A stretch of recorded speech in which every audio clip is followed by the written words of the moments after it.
Sono Jean-Marie Kameni, nazionalità camerunese. Sono venuto in Italia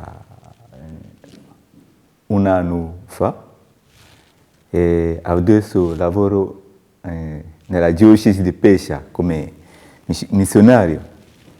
E sono contento di scoprire un'altra realtà perché da noi, il mio paese, il Camerun, la situazione è diversa.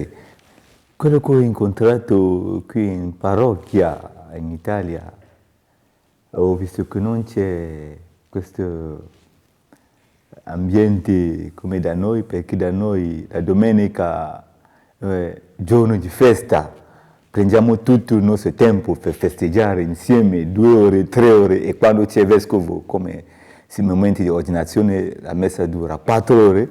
Invece da qui c'è la messa, ma la festa è fuori dalla messa, no? Dopo la messa.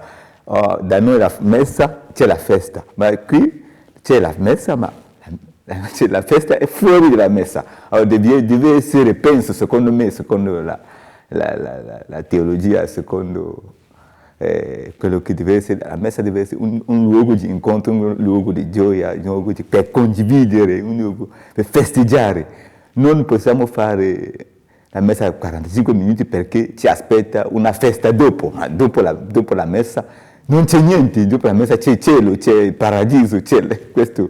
Io nella mia parrocchia, perché sono vice parroco a Monsumarno Terme, alla Basilica, al santuario, ho iniziato da un mese fa a fare un gruppo, perché anche non ci sono i giovani che vengono in chiesa, la chiesa è piena di, diciamo così, la vecchiaia e poi di anziani, e ho iniziato con i giovani a fare un gruppo, non soltanto per pregare, perché loro non vengono perché quando c'è adorazione, rosario, letture, quelle cose, è come un obbligo per loro. Allora ho iniziato a fare un percorso di una programmazione, di fare un pellegrinaggio una volta almeno, una volta o 2 volte l'anno, per partire di una parrocchia a un'altra, no?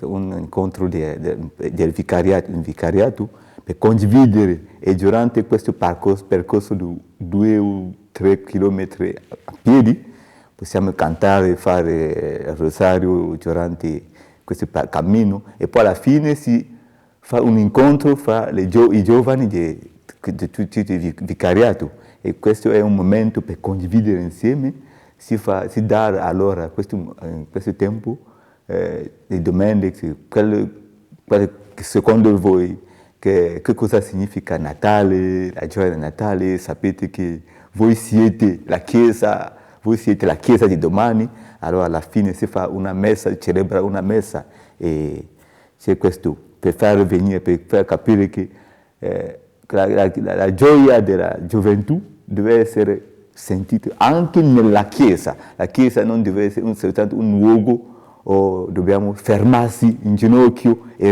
rimanere in silenzio, no, un luogo per